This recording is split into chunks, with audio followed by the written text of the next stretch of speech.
Good morning, afternoon or evening wherever you are. I'm Paul Clark and welcome to my studio. Now today I thought I'd bring you all a little bit of sunshine into your lives. So we're going to have a go at this little Mediterranean fishing village. So come and join me and we'll paint this together step by step.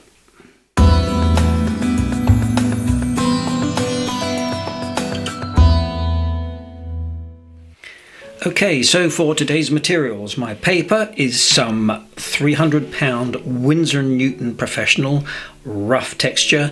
Any good watercolour paper will do. My colours, normal 3 primaries, cobalt blue, alizarin crimson, cadmium yellow, some cadmium orange, yellow ochre, Payne's grey, sap green, dioxazine purple, and some cerulean blue. Finally, some burnt umber.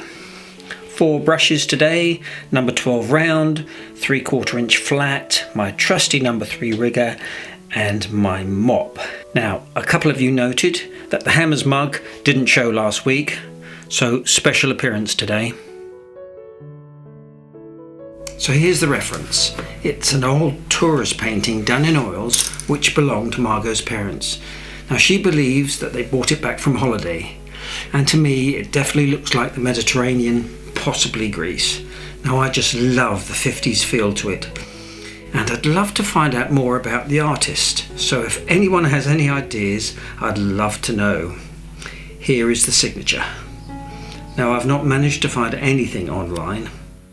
Now although it's based on the painting, I've simplified the composition quite a bit and obviously turned it into a watercolour. Now if you want the drawing template for this, it's free to download from my website, link in the description below. Off we go. To start with, I'm just masking out the top edges of the houses and a few little highlights on the boats.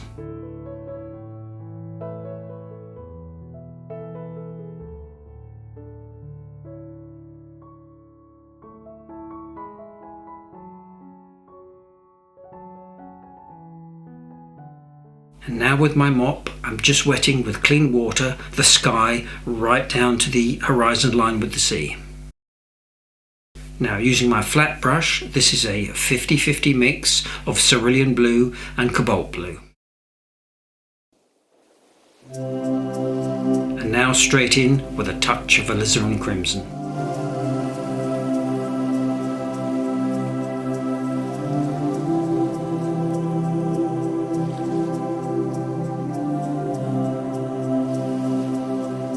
Okay, so now we can leave the sky alone to dry and paint in the foreground rocks with some yellow ochre. Now dropping in wet some burnt umber.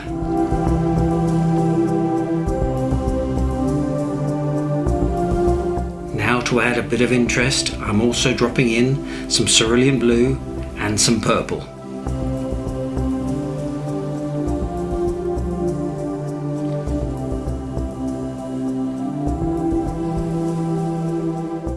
Here just splatting in some Payne's grey. Now with an old plastic credit card, I'm scraping in and dragging into the wet wash to create these lovely rock textures. Now I do have a separate video on this technique, link above.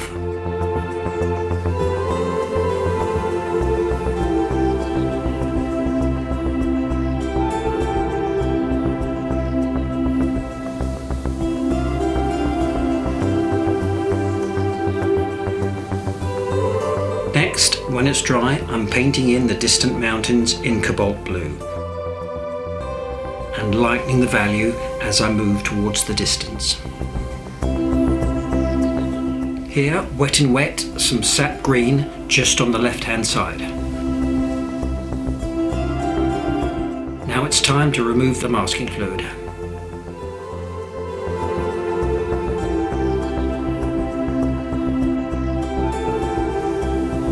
Now this is some cadmium orange with a touch of burnt umber.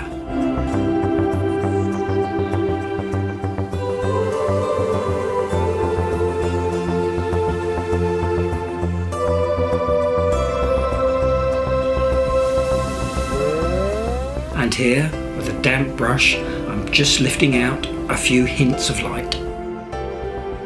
Next I'm dropping in wet various washes of cerulean blue, purple and cadmium orange.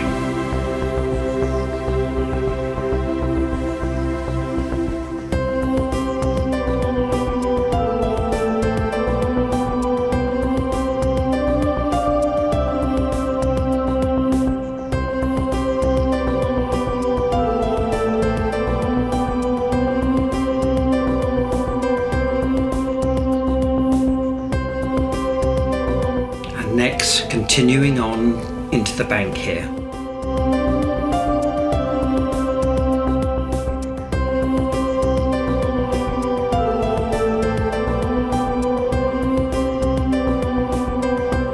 Now for the harbour wall, I've just added a little alizarin crimson into my orange mix.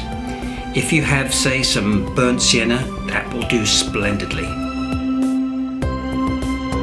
Here, just a few burnt umber shadows.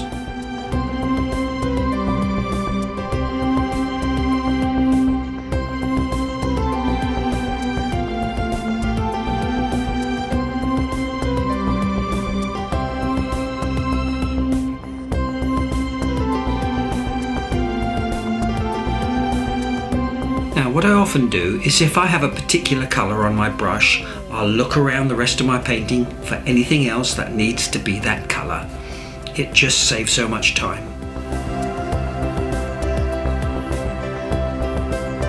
Payne's grey here for some dark shadows.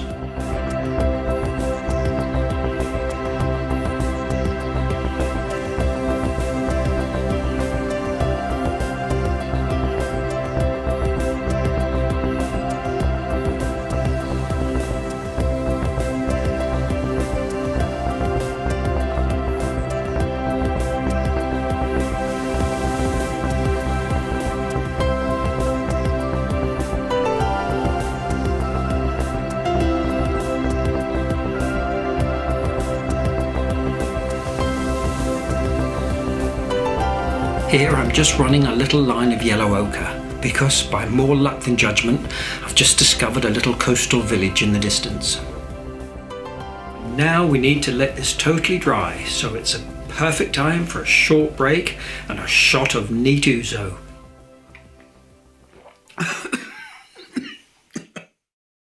Next I'm painting in the roofs with a mix of cadmium orange and burnt umber.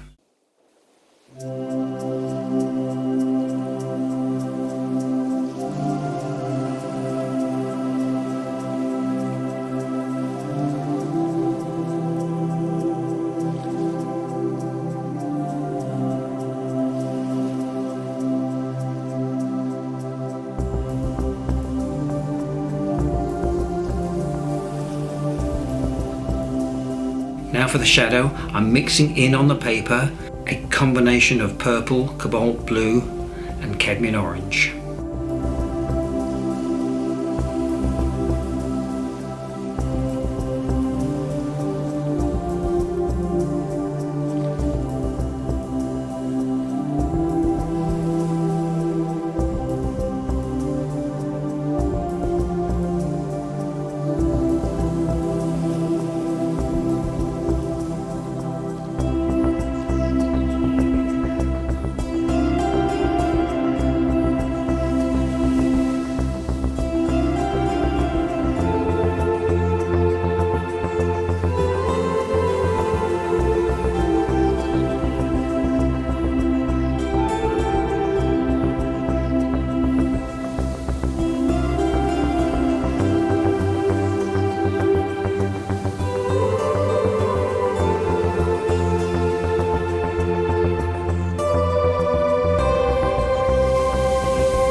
Some Payne's grey here for some darker values.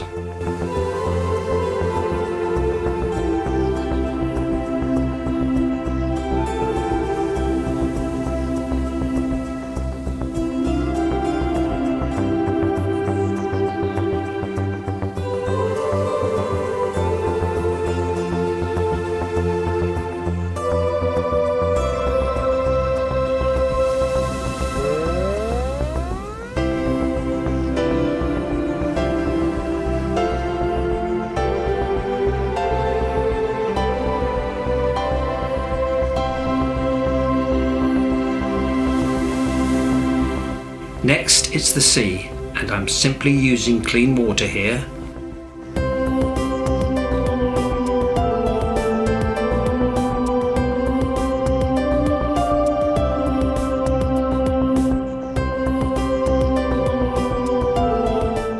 Now dropping in straight away some cobalt blue and alizarin crimson to match the sky.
Now, wet in wet, I'm dropping in colours to match the buildings above, trying to get the darker values directly below what you see above.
Here I'm tilting my board to about an angle of 45 degrees to let the paint creep down in this lovely wet in wet fuzziness.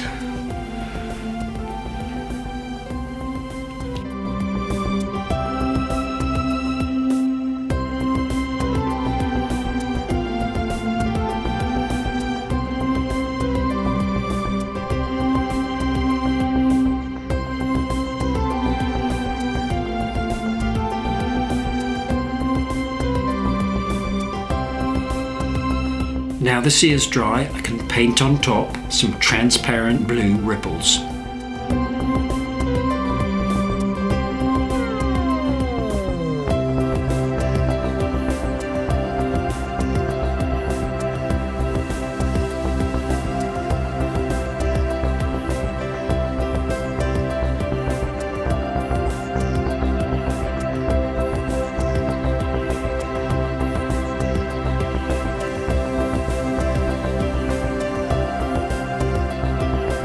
Now, as far as the colours on the boats is concerned, you can paint them in whatever colours you want, but lots of lovely brightness.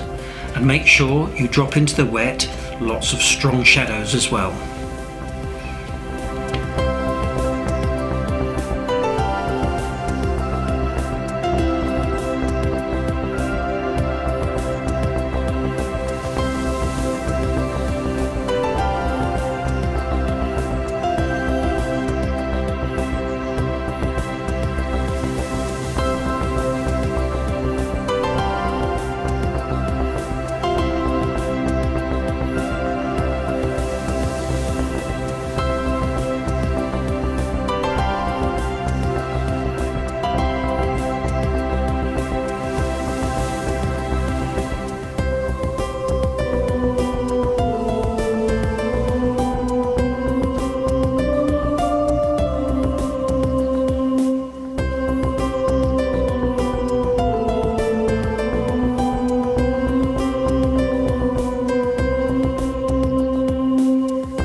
paintings, and here I'm using some cobalt blue for the shuttered windows.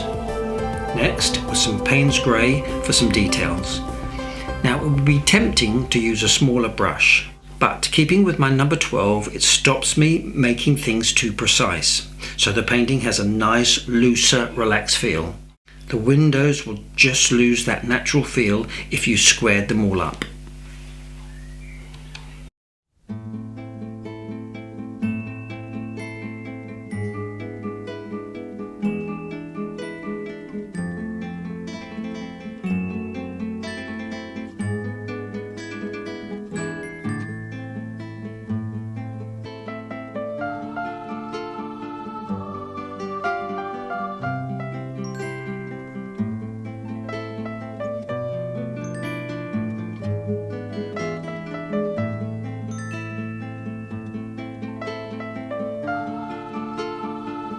Now over here, where the nets are hanging, I've added in some cadmium orange into my Payne's grey, and again with my number 12 nice and loose.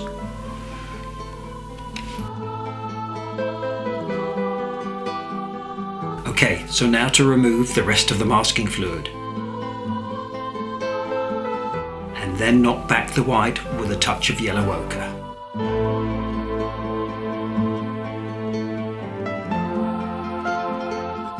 Let's finish off with the boat details, and again you can choose your own colours, but blues and reds are definitely popular on these Mediterranean fishing boats.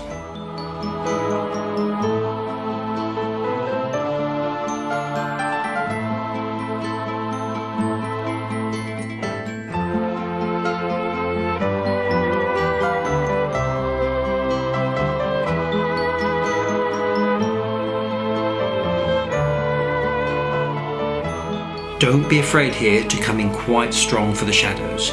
It really helps to give these boats a bit of shape and contrast.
So this is a great technique for getting some soft ripples. Just with clean water on your brush, paint back and forth 6 or 7 times, and then dab the paint out with a dry tissue.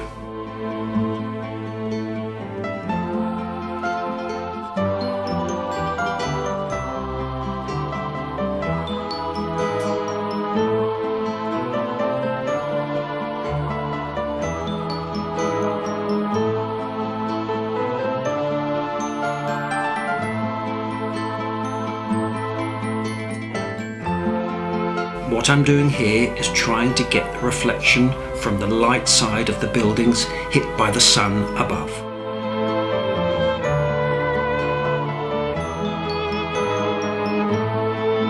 Now with my trusty number 3 rigger and some Payne's Grey, some nice loose details. With quick strokes you can pick some of that very effective dry brush technique.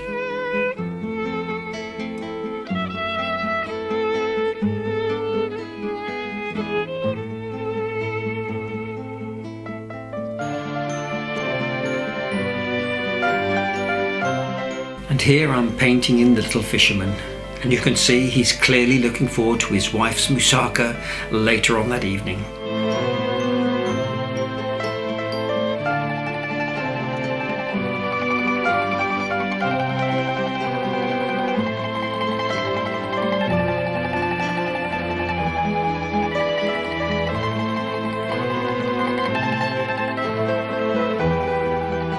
And here is his brother Dmitri, who's sulking because he wasn't invited.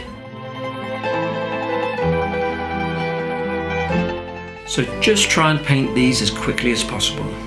They always look more natural if they don't look laboured.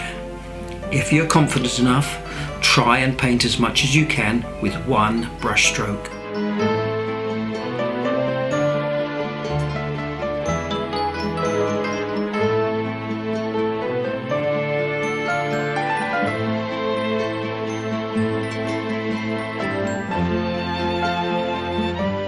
Okay, next with my white pastel pencil for a few little highlights, and this is now included in both my brush sets. Now, I'm often asked if I seal my paintings with some sort of fixative. Well, I don't bother. It stays fairly permanent, and when I'm finished, if I like it, it goes straight into a frame or just into my drawer.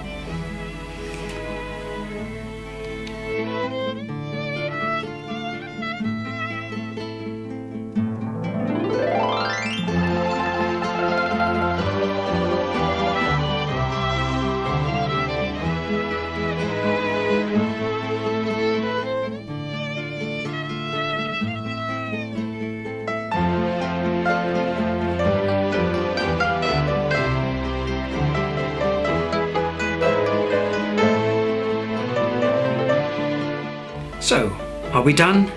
No, of course not. A final little touch of splattering with some burnt umber here in the rocks.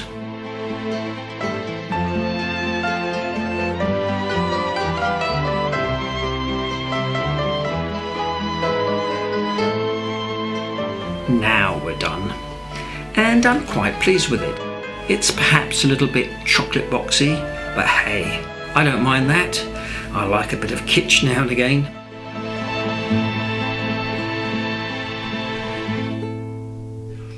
Well, I hope you enjoyed that as much as I did, and you'll give it a go. It really is good fun. So coming up now are several paintings that I've done over the years with a holiday feel to them, so please take a look, and I look forward to seeing you all next week for Watercolour Wednesday. Take care, everyone. Margot, I'd rather try one of your cocktails.